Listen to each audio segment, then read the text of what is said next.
Welcome to Free Thoughts from Libertarianism.org and the Cato Institute. I'm Aaron Ross Powell, editor of Libertarianism.org and a research fellow here at the Cato Institute. And I'm Trevor Burrus, a research fellow at the Cato Institute Center for Constitutional Studies.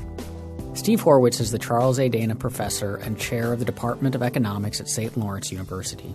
He's the author of the forthcoming book, Hayek's Modern Family, Classical Liberalism and the Evolution of Social Institutions, which will be released in September. So we're talking today about Friedrich Hayek, and maybe we can just start with some biography.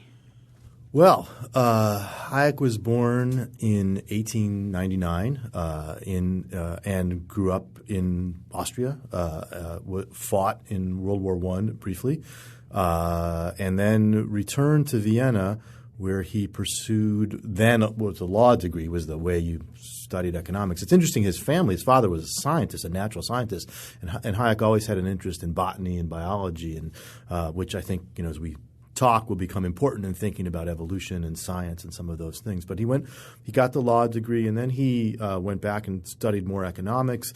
And then the key was, of course, that he became an informal student, not ever official student, but informal student of Ludwig von Mises, became part of Mises's circle in Vienna in the 1920s. And it was Mises, Hayek says, who converted him away from Hayek's Fabian socialism toward a kind of classical liberalism. He then worked for Mises for a while and then had, by that point, sort of established his own identity as an economist. Hayek ended up – he was in the United States for a while in the 1920s where he was studying U.S. monetary theory and the early operation of the Fed. So a lot of his business cycle theory work that we may talk about in the 30s, 20s and 30s and 40s came out of him actually having been in the United States and knowing the details.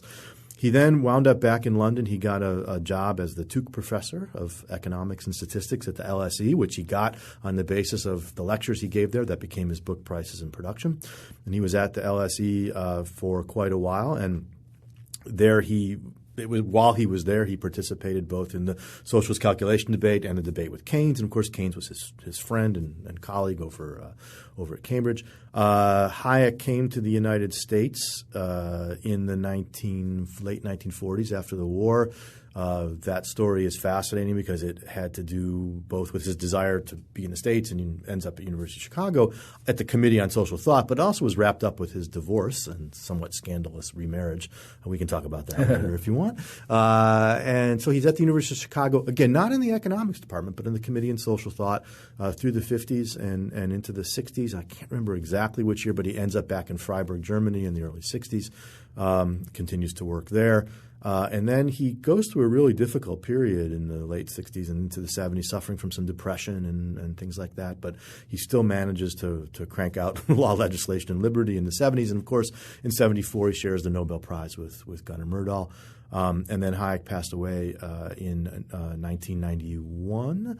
92. Rand was 90. No, Rand was 81. 92, yeah. So at the age of 91. He can't quite maybe hit his birthday yet. But he, of course, his last book before he passed away was The Fatal Conceit in 1988. So, you look over the span of over 60 years of writing and published work. Did you ever get a chance to meet him?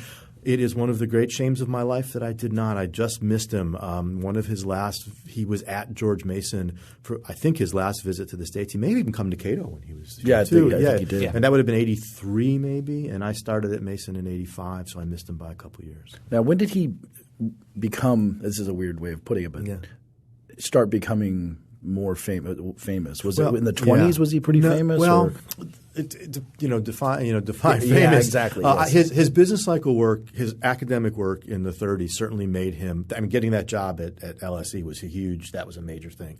So that made him famous within intellectual circles. What made him famous as a public intellectual, of course, was The Road to Serfdom in 1944, and that book, which was obviously controversial in a number of ways, and a book defending classical liberalism at a time when planning and socialism were at their peak.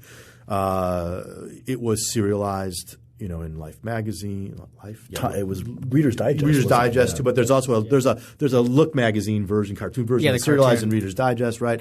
And so it was sort of all over the culture. And the story is he came to the United States to deliver lectures on the book, and he was like thinking, typical professor, I'm going to go give a lecture, 50 people will be there. And they had booked him in these huge auditoriums, right, for thousands of people, and he was not prepared for that, but he handled it, and certainly that made him very much a public figure in ways that he had not been before.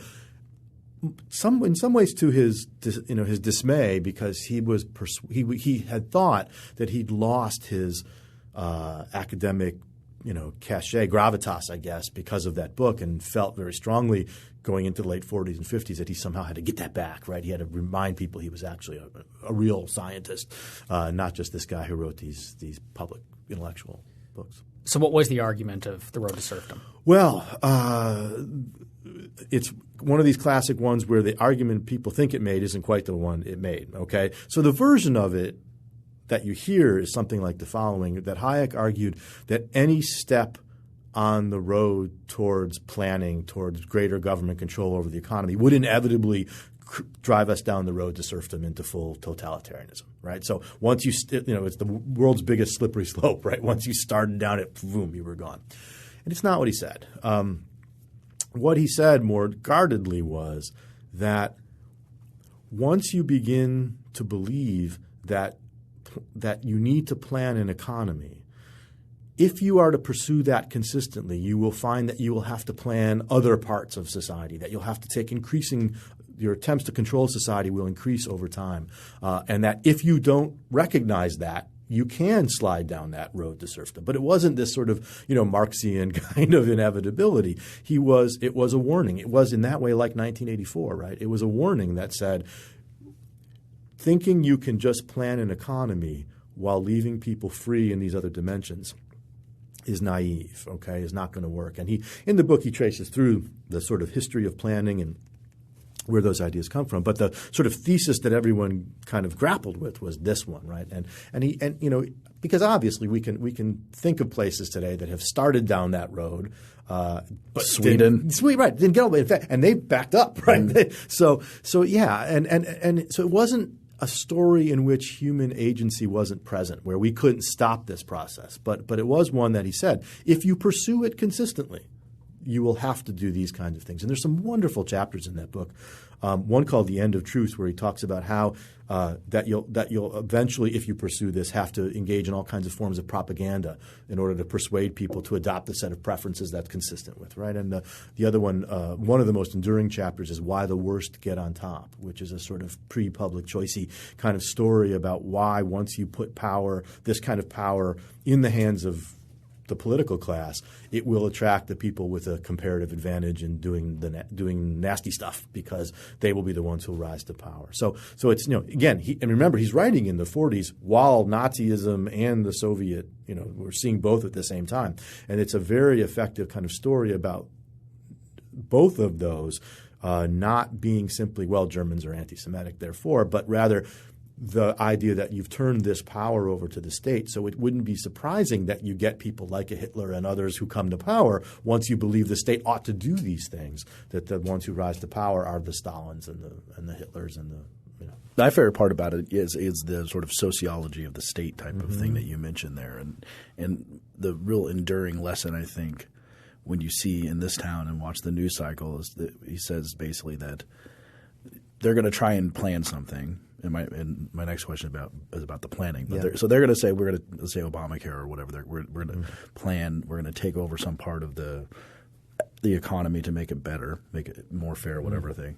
And then when it doesn't work, and it won't work because of Hayek's other ideas, which we'll get to, they're never going to say, oh, it didn't work because we went too far. They're always going to say it didn't work because we didn't go far enough. The problem was the freedom that is undercutting the planning and not the planning itself. And that's a very good observation, I think, about the sociology of the state. And that's in Mises too, by the way. Mises has this wonderful stuff on what now gets termed the interventionist dynamic, where basically he says, people perceive a problem in a largely market economy. It's more times than not caused by the state. They say we have to fix this problem, so we need more state intervention to fix it. The state intervention comes along, creates several problems, other problems now that, of course, most economists would have anticipated, but leave that aside, right? Creates a bunch of new problems, and people say, oh my God, we have to solve these problems more state, right? It's the same version. And what Mises argued is again, if you don't recognize this, you're either going to end up going all the way to a more comprehensive form of state control,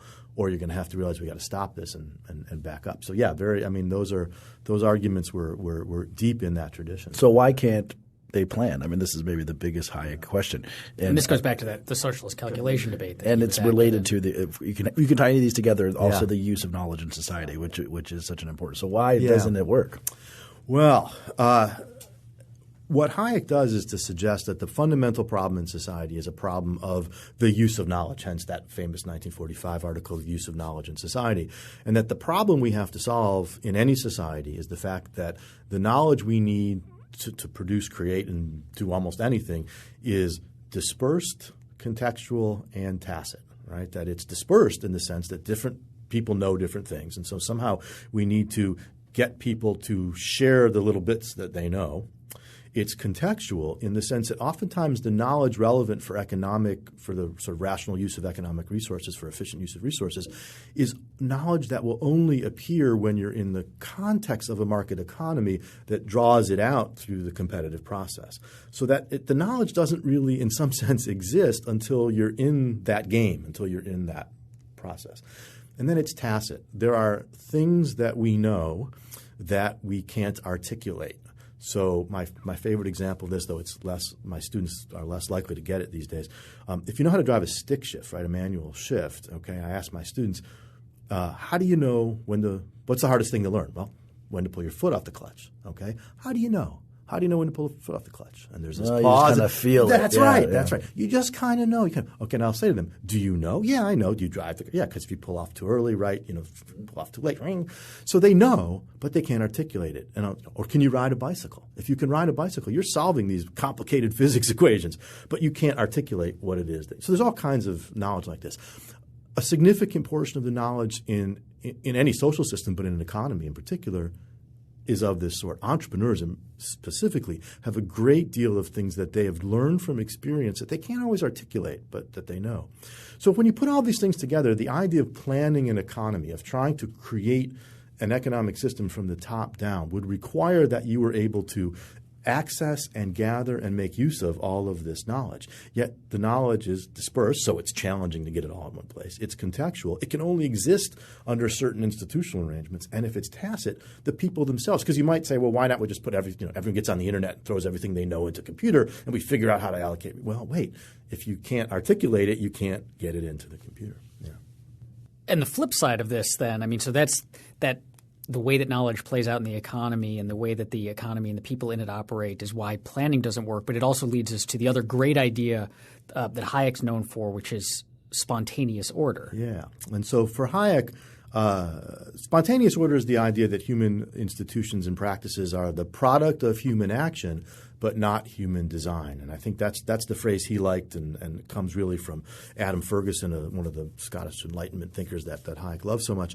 And the idea here is that so many of the things in society, in particular economic institutions and practices, evolve over time in ways that no one person designed, although each one of us contributes to through the choices that we make. So again, another example here with students is I teach up north where it snows a lot. We get the snow covering the quad, and what happens over the course of the morning, of course, is that these footpaths get worn through the quad as students walk from class to class. Same thing with tracks in the woods. Hayek uses that example too. There's no one out there with a sign saying, hey, everybody walk here. There's no one, planning out where these paths will be. Yet these paths form through this spontaneous order process, and they work, right? They're efficient ways to get. When I was at George Mason in the 80s, they were building so many new buildings. They were smart. They didn't pave in any paths. They waited till people walked through the dirt or the grass and saw the patterns from the bottom up that people were tracing out and then paved them in afterwards. And that's the idea of spontaneous order.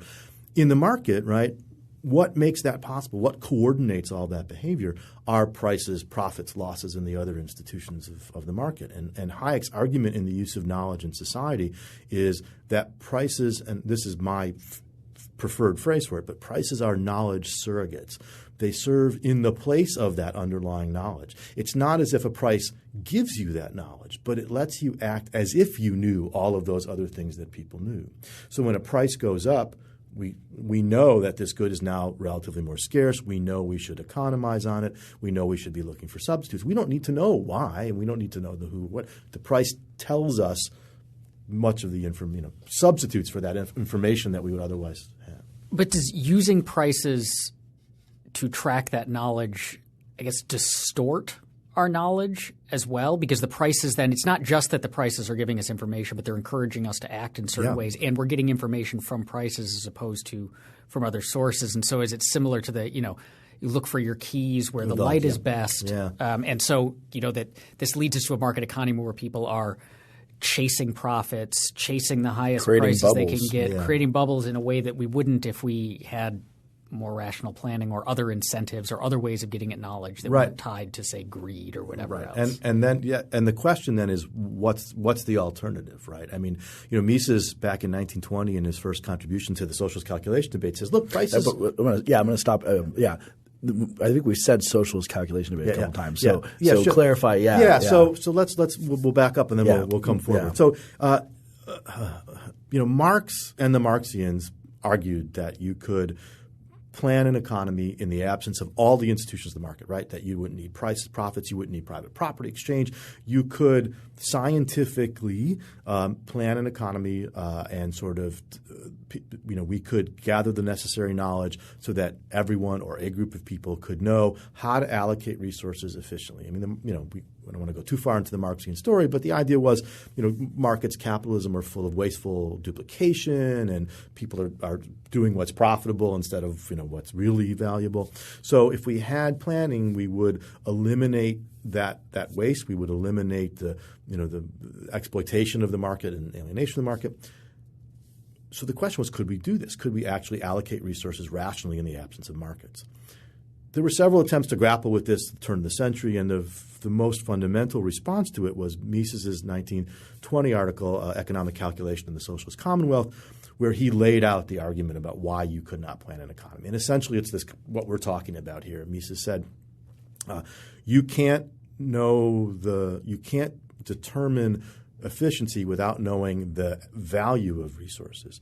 And the only way that you can know the relative value of resources is through prices, okay? And those prices have to be determined through exchange in a market. The only way you get exchange in a market is if you have private property, right? And particularly, he pointed out, in the means of production in capital goods. So his argument was, if you want rational economic allocation of resources, you have to have prices to be able to make the comparisons, right? So you can know technologically, I can make a bridge out of wood, steel, maybe platinum. Let's suppose for a moment you could do that, right? So wood, steel, platinum, right? Which one should we make it out of? How do we know, right? And we know don't make it out of platinum because it's really expensive. It has more valuable uses. But in the absence of a market and prices, there's no way to pick among the technological solutions the one that is economically the most efficient. And that difference between sort of technological efficiency and economic efficiency was key. So Mises writes this in the 1920s, throws the challenge down. There's some responses by the Marxists, but the most interesting responses were by mainstream economists, particularly Oscar Lange, the others as well, who argued, and here's where we get into the weeds a bit, but argued that the principles by which economists use – the theory that economists use to talk about the market could apply equally to a socialist. So at least a system, Lange said, where the means of production were socially owned. So Lange, this got referred to as market socialism, was allowing prices back in ways. And so one point you can make right here is, well, okay, then you've conceded Mises' main point. But what Lange tried to argue is you could still allocate capital from the top down by kind of mimicking the market, by sort of throwing out prices and seeing what people would be willing to supply and demand and adjusting them accordingly. He had this whole kind of complicated system. Hayek's work in the 30s and 40s was a response largely to the Lange-type proposals about why that couldn't work. And one of the interesting things about that, I think, is that Lange said in his original contribution how grateful the planners should be for Mises's original argument, because it forced them to think through all these issues, that they should build a statue of Mises in the Hall of Planning to thank him, right? That would be ironic. A little snarky. Yeah, Lange was being a little snarky. But I think it's fair to say that without Lange's response to Mises, Hayek would never have been pushed to develop these knowledge issues in the way that he did. And in a real equally ironic sense, modern Austrian economics owes a debt to Lange for – I don't want to build any statues or anything, but owes a debt to Lange. So I think another thing to for our listeners who aren't familiar with this, what happened for the fact that Mises was proved correct and Hayek? What happened in the Soviet Union because of the lack of prices? Well, let's let me just take one other point. In the eyes of the economics profession, by the way, Lange won that debate, or at least it was a draw, right? And the perception was, well, Lange showed that you couldn't decide on theoretical grounds whether capitalism or socialism was better. And it really wasn't until the 80s, and here's where my own dissertation advisor's work comes in. Don Lavoie wrote a wonderful book in the mid-80s called Rivalry and Central Planning that the socialist calculation debate revisited, where he went back and really reinterpreted what happened there and made the case that actually people misunderstood it and that Mises and Hayek were right. So that's an interesting story too. I mean, Hayek once, Hayek lost the two biggest debates, was perceived to have lost the two biggest debates in social science in the 20th century. Yet, and at the end of the day, he was the one still standing, which I think is interesting. What happens in the Soviet Union? What you have there is you don't have a planned economy in the full sense of the term. They still had prices, right? And they had world prices to look at. What you had there was sometimes called an administrative command economy. It's an economy in which prices are being set administratively from the top. It's an economy in which they're being set too low, so you constantly have shortages, and you have misallocation of resources because they can't figure out what to do with things. You get, the old story of they're told to companies told to produce 10,000 pounds of nails, right? So they produce 10,000-pound nails, right? And so we would never produce in terms of weight, right? We'd say what kind of nails or what kind of screws do you need, Phillips head or straight head, right? So the market can fine-tune in the ways they could. So you had all this inefficiency there, but inefficiency that came from heavily distorted markets, from what we would today call rent-seeking and call crony socialism, right? If you want to call it that, all right?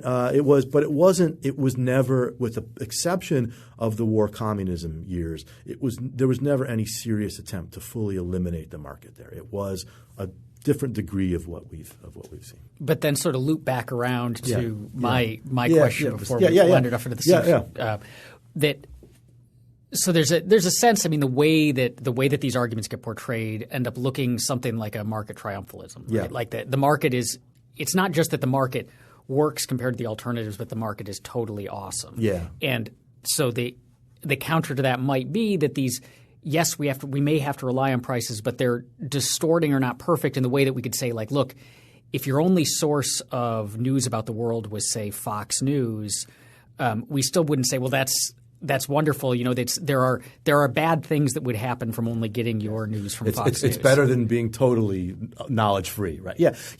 So what Mises said, this is I think where we left off. What Mises said in that 1920 piece was he said, look, there's things prices can't do. They can't tell us about beauty. They can't.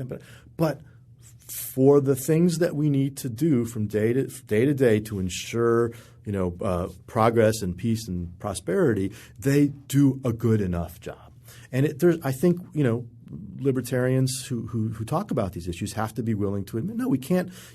Prices can't tell us everything there is to know, and they're not perfect either, right? We live in, as Austrian school economists would say, we live in a world of disequilibrium, right? Prices are never perfectly right. That's what entrepreneurs are for, right? To figure out when something's not right and sort of make the moves to try to make those corrections. So I think admitting that prices can't tell us the value of everything, right? I don't put a price on my relationship with my children or things like that, right? That's fine.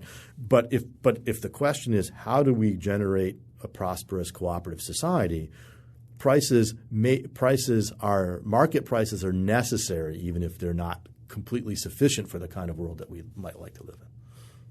A couple of times now we've mentioned the term Austrian economics, and Hayek and Mises are the two giants of the modern Austrian school. But for listeners who aren't familiar with it, can you give us the thumbnail sketch of Austrian econ and how it's different from mainstream? I'll do the very brief history, and then in the 1870s, economics had a major revolution known as the marginalist revolution. The idea of understanding that value was both subjective and marginal in the sense of the specific thing in front of you, right? What mattered was not the value of all water everywhere, but the particular glass in front of you. But there were three kind of branches. I wanted actually just to clarify that because I remember when I was learning economics, to clarify, it was the diamond water paradox. Right. Yeah. And what did they think before? How was this? Puzzle. I mean, it makes so much sense. Yeah. The puzzle was, look, diamonds are frivolous, luxury that we don't need to survive. Water is essential to human survival. So why are diamonds so much more expensive than water? If water is so crucial to our survival, why isn't it more valuable, right? And the answer is because when we value things, we don't value the total utility of all water everywhere or all diamonds. We value a particular concrete amount, right? So what's more valuable, a glass of water or a glass of diamonds? That's the question, right? And so this, my cup of water sitting on the table here is such a small part of the total supply of water that any given decision human beings make on the margin is always about a specific quantity of that good, not the whole thing. Right? So that got resolved, but it worked kind of into three branches. The three thinkers were Carl Menger, William Stanley Jevons, and Leon Walras, and they all kind of took this in different directions. Menger was Viennese. He was an Austrian, and Menger took this insight in a way that really focused on people's subjective perceptions of the world and their decision making. He kind of rejected the early mathematical attempts, not because he couldn't do math, because he didn't think it was the right way to think about economic issues. And so this approach to economics got tagged by its opponents as the Austrian school because, well, they weren't, they were very psychological and all these. They're not German. Yeah, they're not, and they're not exactly. German. That's right. So that's how the name came. And then there's, Menger's student Menger was the teacher of Mises, and so we get this kind of lineage that comes about. So today, how do Austrians differ today? The Austrian school today starts from the assumption that what matters in economic and really social scientific analysis is that the task of economics is to explore human plans and their consequences, especially their unintended consequences. So we start with the subjective agency of human beings. We are actors. We have plans. We perceive the world in certain kinds of ways. We have means and ends, and we want to achieve those ends. How do we go about doing that? And that looks a lot like mainstream economics in some sense. We're economizing behavior and we marginal utility and those things. But what we're really interested in is how – so given your own perceptions of the world, how do you learn about the rest of the world? And here comes the Hayek story we've been talking about. Well, you need that information provided by prices and profits and losses and all the other institutions of the market to enable you to make those decisions, right? And that those institutions are particular – we want to understand how those institutions make possible the coordination of the marketplace. And if it doesn't work, right, why doesn't it work? And then that leads to this focus on entrepreneurs and the role that entrepreneurs play in spotting ways in which markets are not coordinated and seeing opportunities to improve outcomes by using resources in ways that people haven't thought about before. So the obvious example these days is Uber. Uber is just a beautiful example of two important things. Entrepreneurship, that these guys realized this opportunity and took advantage of it. But one of the most fundamental truths about economic progress is the progressive reduction of transaction costs, right? Of making Can you define transaction costs? Yeah. Of reducing the costs of people finding and engaging in trade with each other. So the fact that the Uber gets there way before the taxi and can take you to exactly where you want to go and you can do it all on your phone dramatically reduces the transaction costs of getting from here to there, right? You can think about eBay, right? People used to have a lot of junk in their houses. now what they have is what used to be other people's junk, but now is their treasures, right? And so eBay has dramatically reduced the transaction costs of finding people to get rid of your junk. And from the other end of that market, of finding stuff you think is a treasure, but someone else thinks is a junk. Well, that's in the transaction costs. My lecture, I talk about that a lot, that you also realize that in the basic trading game parable that you can make the world way awesomer, at least in subjective preferences, by reorganizing the stuff in it. Right, that's right. And the problem is that you got to figure out what kind of person wants to trade with you.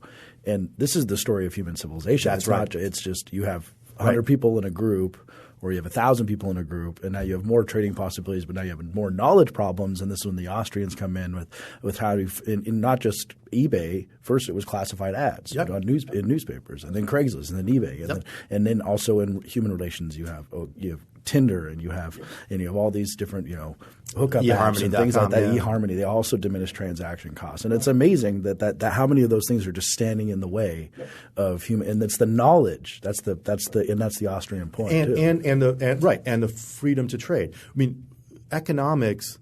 It's a very Austrian point to recognize that economic activity doesn't change the number of atoms and molecules in the world. As you said, we just reorganize stuff in ways that get things into the hands of people who value them more, or transform them into things that people value more, without ever changing the amount, the number of molecules in the world. And that is awesome, right? Because that really gets at this point that what wealth is a subjective perception of us having the things that we value. I think it's a piece of junk in my basement. You think it's a treasure. We trade.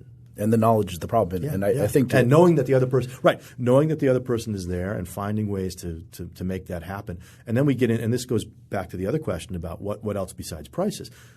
Huge issue, of course, is trust, right? And all of these ways in which we all trade has to involve trust. And as trade gets more anonymous through these kinds of internet-enabled things, we have to find more and more sophisticated ways of signaling trust.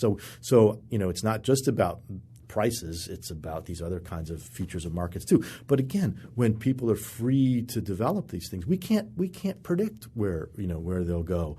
And that's the sort of spontaneous order argument, that when people are left free under the right institutional rules of the game, right? We can't let people club each other over the heads and steal, but under the right rules, when people are free, we generate good results. And the knowledge element is paramount, and that's and one quote that comes from Walter Williams, someone you're very familiar with, about this little element of knowing, and it goes back to the socialist calculation debate and everything, is one where he says, my grocer doesn't know what I'm going to buy, when I'm going to show up, or how much I'm going to buy, but if he doesn't have it, I fire him. Yeah, right. And it's the amazing ability for the economy to take all those things and put them together, where you walk into the store and you take it for granted that you walk in the store and you get really mad that they don't have something. And all those things are what goes into the difficulty of planning. But on the Hayekian point, I think we've set a foundation. But if we were going to try and explain now, when someone says this is very Hayekian, right? Like what are they, like a Hayekian view of the family, like your book, or a Hayekian view of cities, or a Hayekian view of paths in GMU's campus? Yeah. What does that mean? I think it's a recognition of the power of evolutionary forces, the recognition of the limits to humanity's ability to design social outcomes, and a recognition of the way, as we've been saying, the way in which good institutions can enable us to make use of other people's knowledge in ways that enable all of us to solve problems more effectively. So I think for me, the key, at least certainly the stuff on the family, is that kind of combination of evolution and spontaneous order, right? Recognizing that sort of, for example, the family as an institution has evolved and changed in ways that no one intended or perhaps even imagined, and it's done so in response to the ongoing evolution of economic and political structures and so on. And so when we, people want to say, feminism wrecked the family, right? Well, no, it's more. We have to get behind that story and figure out what the forces and institutions and things are that are in place. I think we also have to – another part of that is understanding the family as an institution, as one of the institutions that frames economic activity too, right? Which is how does not just how do economic forces affect the family, but what are the functions that the family as an institution performs in the broader spontaneous order of what Hayek called the Great Society, or what Smith called the commercial society, that grand spontaneous order of civilization. And on that, I mean, one of the things – we've been talking mostly about Hayek as an economist, and he was a world-class economist, but then one of the really remarkable things about his enormously rich career was he wrote very, very important works on topics that we don't typically think of as economics, applying these insights into law and political philosophy. And so maybe we can – Neuroscience. Don't forget neuroscience. Yeah. Shift into some of those and maybe talk – so after The Road to Serfdom, probably his next most famous book is The Constitution of Liberty. Yeah. And I think so one of the ways to understand, as I suggested earlier, what happens after The Road to Serfdom is I think two things. Hayek wants to get his scientific mojo back, right? He wants to be perceived as not this guy who wrote this book that was turned into a cartoon.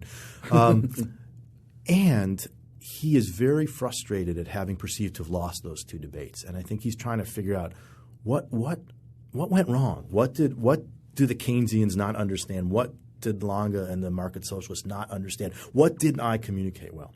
And so I think you can view the rest of his career after World War II as a bunch of attempts to address that.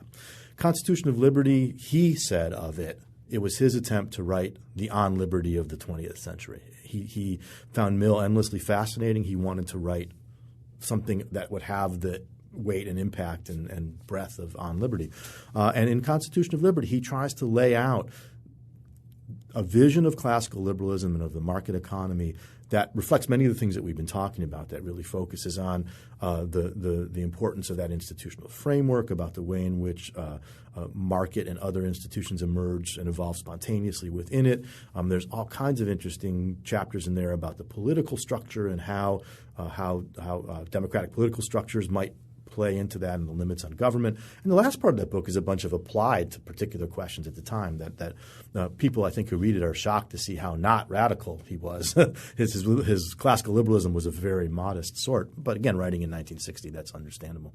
So you see that. So Constitutional Liberty is sort of law and political philosophy. Law, Legislation, and Liberty, the 3 volumes in the 70s, is kind of a reworking of that. I think Hayek said at some point that even after Constitutional Liberty was done, he was unsatisfied with it. He thought there were things he had to do. And there's a big debate about who thinks which book is better. I think Law, Legislation, and Liberty is better. I think he got it better the second time.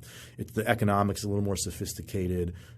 He's able to bring in some more evolutionary insights and things that just it's richer than the first. And he got more radical in his old age. I mean, we can talk about denationalization of money too. There's a famous quote from or a story about Hayek where he met. This was when he was in the States in the early 80s or late 70s. He met with a group of young Austrian economists, now my senior people now, and they were pushing him all about libertarian, anarcho-capitalism, and pushing him, why, you should think about anarchism and all this. And Hayek said, stop. He said, look, I'm an old man. I can't do this, right? I can't think this way. He said, he says, I think if I were a young man today, I would find this really, really fascinating, and I would be where you guys are. So I think that's an interest. He could see how they were pushing him. So we have to talk about the neuroscience to keep everybody happy. So Hayek, in his student days, Hayek was interested in psychology, and he wrote a paper on theoretical psychology that proposed this kind of theory of the mind and cognition that he couldn't really substantiate the argument at the time, and he put it aside. And in the 40s, he came back to it for a bunch of different reasons. And I suspect that one of them was he knew from the papers on knowledge as part of the calculation debate that he had to understand something about knowledge and how the brain worked.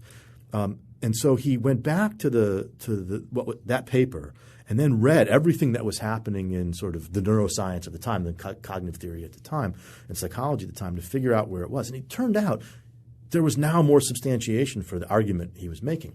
But I think what's the rhetoric of it, I think, for him was he needed a scientific basis for the subjectivism of Austrian economics. That is, the idea that people perceive the world differently, the idea that knowledge is dispersed and tacit and contextual, the idea that knowledge matters, that all the things that were in those.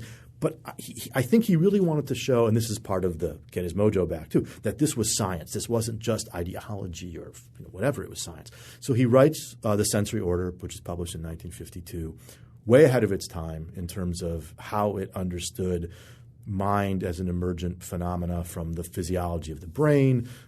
It's sort of anti-reductionist. It's without having the kind of physical evidence that modern neuroscience has, because he didn't have the tools, he was absolutely on the right track. And it's a very difficult book to read unless you're into that sort of thing. But the last chapter is about the implications for sort of methodology in the social sciences and stuff, and it really becomes clear there where he's going, which is if I'm right, brains work a certain way, and those produce certain human minds that process knowledge in certain sorts of ways. And if that's right, then this other stuff makes sense, right? So it was. I mean, he was. All of these things were done with a purpose. He really had an integrated social / scientific story he wanted to tell here. So, which makes him endlessly fascinating. Absolutely, right? I mean, Oh, he's my favorite. Yes. I think there's a good time to perform a Hayekian analysis. To clarify some of these things for our listeners and what this means and the kind of things you can do Hayekian analysis on. So let's talk about language. Yeah. Okay, and what it would mean to so how language develops and in what situations, what it would mean to plan a language like Esperanto or Académie Française, right? And then whether or not you could expect a planner. Yeah. The Esperanto. I think there's still like 100,000 people who speak Esperanto. But or Klingon. Klingon trumps it. And how this sort of stuff drifts. So can you? Sure. Yeah. Language is one of the first spontaneous order examples going back to the 18th century. Right? People recognize that nobody, there's an old Far Side cartoon with two cavemen sitting around, pointing to body parts going elbow. We know it didn't work that way, right? We know that it, from earlier, from simple grounds. So the way that words evolve and spellings of words in English evolve, right? Why certain words have meanings they don't. I mean, all these things, nobody decides that from the top down. It's decided by the users, very much like money, right? What makes something money is what people decide. Also networking effects. Yeah, there's network, right, and there's huge networking effects. If only 100,000 people speak Esperanto or Klingon, it's really not that useful, right? If you're the only guy with a fax machine, it doesn't, right? Or it's not that useful. So yeah, there's network effects, and what words get selected in and what words get selected out. No one controls that. My St. Lawrence's school songs all seem to have the word "wended" in them. Like you wended down a hill, which is a word that was very common at the turn of the early 20th century, but we don't use it now, right? Why? No one said stop using wended, right? People changed their behavior, and you can look at the way text speak has invaded our language and the way in which the internet has given us words, right, that we would never have before. It's this constantly growing, and usage changes too, right? All these battles over what literally means, right? Okay, but the beautiful part is that no one. It's an ongoing conversation about language, right? And no one can force a decision, and what people decide through their usage will determine it. The Académie Française, right, says don't use the word weekend because it's right? But people use it, right? Or no one listens to them because usage matters, and it's also why the artificial languages are difficult to get going because there's an advantage to the bottom-up growth of language, just like those footpaths, right? You know where people want to walk if you wait, right? So when you let language bubble up from the bottom, you actually get language that's more effective because people have chosen these words because they think they convey a meaning, and they've been able to effectively communicate with them. Top down, you can't know that, and you could draw the analogies to markets here, right? I think that Hayek would use a term which I think we should clarify and define for something like Esperanto. I mean, it may be, but the term rational constructivism, right? What is that term? Yeah, and what Hayek meant there was again this idea of trying to create top down through human sheer sort of rationality to construct something new that was completely detached from tradition and history. One of the interesting things in Hayek is his relationship with tradition, and he's very respectful but not reverent of tradition because tradition carries that weight of history and of usage and of success with it, and so we have to recognize there's a reason we do things the way we do things. So what Hayek says is you can't throw everything out and start anew. You can critically examine a piece of the social world and sort of ask whether this works or doesn't work, but you're always doing it against the background of these other things and whether it fits. So you can, for example, the debate over same-sex marriage would be an obvious example here. And it's an interesting question, what would Hayek say? But that there's no reason to think Hayek wouldn't say, we can talk about this question, right, and think about the evolution of this institution because it has evolved over time. Is this the next step? Are we designing something from the bottom up new? I don't think we are, right? Are we critically assessing how we've taken an existing rule, treat people equally, and apply it here? So there's all kinds of ways that you can do this without thinking you can reconstruct the institution of marriage from the top down like we just tore it up and started over. That's what you really can't do.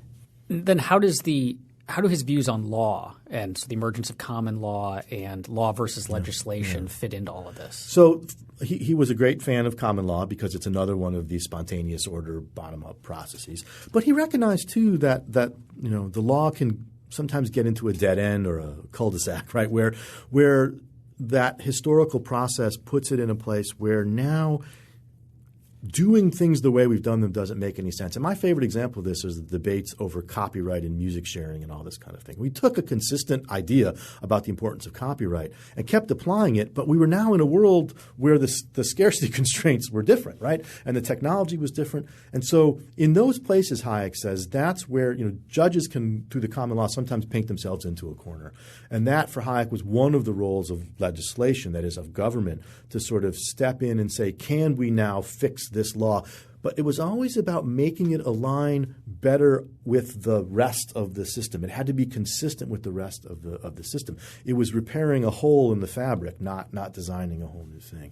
And so that's a very, if you know your Karl Popper, right? It's a kind of Popper called piecemeal social engineering, right? I think that's a little stronger than Hayek would put it, but it's the same basic idea that we can fix these holes, but we always have to do it against the larger fabric that we're working. In Rules and Order, which is the first volume of Law, Legislation, and Liberty, Hayek has really interesting observations, I would call them, for when I read it, mind-blowing, about where rules come from. So it's not just economies that are planned. It's also the possibility that law How does that work? Well, again, where does the law come from? The law is a problem solver, right? All institutions solve problems. Markets solve problems. The law solves problems. People have a dispute. They take it to a third party. Third party, they both agree. Third party renders a decision. That decision becomes potentially precedent. Think about our discussion of language, right? It's one contender, right? Other judges face similar situations. They look at what other judges have decided. And then so we see this build up over time, right, where what emerges out of this individual problem-solving and dispute-settling instances is a body of fairly consistent, fairly coherent, well-known rules that become the law. And so it's not, again, we have this notion of the lawgiver, right, the person or entity who sat down and wrote out the law, but that's just as silly as the Far Side cartoon about naming the body parts, right? The law evolved and emerged. What Hayek refers to as legislation is the role of government, legislative bodies, government in correcting those errors that we've talked about, but also in laying down the internal rules for government itself. So Hayek wants to distinguish between government's role in setting the rules of the game and the role of government and government actors in directing government as an organization, right? Because he's not an anarchist, and there's things government should do, and we need rules for that, and we need processes for that. That's this notion of legislation. Law, on the other hand, is these sort of the rules of just conduct, these framework type rules. And that's why in Law, Legislation, Liberty, Volume 3, in his attempt to, some would say, rationally construct the political order, he sort of comes up with this model constitution, and there's some interesting stuff in there. But he has two different bodies responsible for law, one for law and one for legislation, because he thinks those are so distinct and such distinct. When I teach to Hayek's view of law, well, rules in specific, because he has a lot of observations about how there are all these, again, going back to tacit knowledge, there are rules that you follow that you don't even know that you know them, and they're the only thing that make social society work, and specifically when people are together, physically together, and they might step on each other's toes. And my teaching tool for that is actually playing clips of Seinfeld. Because Seinfeld is entirely about breaking rules that you didn't even know existed until someone breaks them. Right. Double dipping, talking, close talking, right in your face. So what is if you tried to legislate from the top down, this is exactly how far people have to talk from each other. But there are all these rules there, and you know it. And the thing about those rules is you know it when they're violated. You might not be able to articulate what it is, but you know it when it's violated. Or the rule of putting your bag on a seat in a crowded cafeteria and having it be there when you come back. Turning on your parking signal to indicate you want that space. Yeah. Right? I mean, these are all these little social norms and rules that have evolved that nobody invented, but that we have developed out of practice, like the law, like money. And that would be the Hayekian view of something like another thing that we could have a Hayekian view of in terms of rules is traffic. Yeah. Right? It's different everywhere. Yeah. Right. And notice too, right, this is the interesting thing. There's scope within this for cultural variation. That it doesn't, people who often perceive free market types as sort of saying, well, everyone's got to look like us. No, I mean, the rules will vary by local circumstances. We do know that there's certain, that societies that want to be peaceful and prosperous and so on have to have the same general types of rules, but they don't have to be the same. They don't have to be exactly the same everywhere, as long as they work for that population. You mentioned a couple of times Hayek is a classical liberal, but you said when talking about the end of constitutional liberty that he was not a radical in any way. So I'm curious about how he fits into the libertarian tradition. Is Hayek I mean, we draw here at the Cato Institute, we have the F.A. Hayek Auditorium where we hold all our events. I mean, clearly we're fans, but pictures of him everywhere. Yeah. How does he fit into libertarianism? Well, I think two things. I think here's the way to put it. You can use Hayek's insights to make a much more radical argument for libertarianism than Hayek himself did. I mean, if catch me on the right day and I'll call myself a Hayekian anarchist, because I think you can, when you really understand the richness of spontaneous order and all this stuff we've been talking about, right? It becomes difficult, particularly if you now throw public choice insights on top of it, right? To and sort of recognize the limits of the state, to think what the state can do effectively. But that aside, I think the more general point is that Hayek's analytical framework, Hayek's intellectual system, undergirds a lot of the arguments that modern libertarians make, even if Hayek himself was not willing to draw the same or as radical political conclusions out of them. And I think that's the key to me, right? Is it oftentimes it's a game that our friends on the left like to play is, oh, you love Hayek, but Hayek, he believed this thing about universal basic income or something that you guys reject. So therefore, and I want to go, therefore what? Right? Do you guys not draw on Marxian insights yet? You don't, right? I mean, does that somehow invalidate? No. It's that we're not. I think it's important for modern libertarians to not be worshipers of a thinker to the point where the only way you can agree with that thinker is to agree with everything, right? And everyone's either a white hat or a black hat sort of thing. No, use his insights to develop arguments that go beyond him. That's what we do. That's great. For listeners who found this interesting, have not necessarily read Hayek in the past but want to explore more, where's the best place to start? Oh, I love this question. I think it depends on what your interests are. I actually think for the general kind of reader, Road to Serfdom or Constitution of Liberty are probably the best place to start. If you are a little more sophisticated, you can jump to law, legislation, and liberty right away. That and Constitution of Liberty are fairly substitutable. If you're interested in the economics, the book to read is his collection of essays called Individualism and Economic Order, which is still in print. That's got all these knowledge essays from the 30s and 40s. When I teach Hayek or I teach a class in Austrian economics, that's the book I use for Hayek because that's where all the action is. For the more professional economists out there, there's other things that they might touch. But I think for the general listener interested in libertarianism, those would be the four I would talk about. Individualism and Economic Order, Constitution of Liberty, Road to Serfdom, and Law, Legislation, and Liberty. Particularly the first two volumes. No one really needs to read the third volume. Except the epilogue, which is great. The epilogue's great. But people should absolutely read Hayek. Yes, they should. Yes. Thank you for listening. If you have any questions, you can find us on Twitter at FreeThoughtsPod. That's FreeThoughts, P-O-D. Free Thoughts is produced by Evan Banks and Mark McDaniel. To learn more, find us on the web at www.libertarianism.org.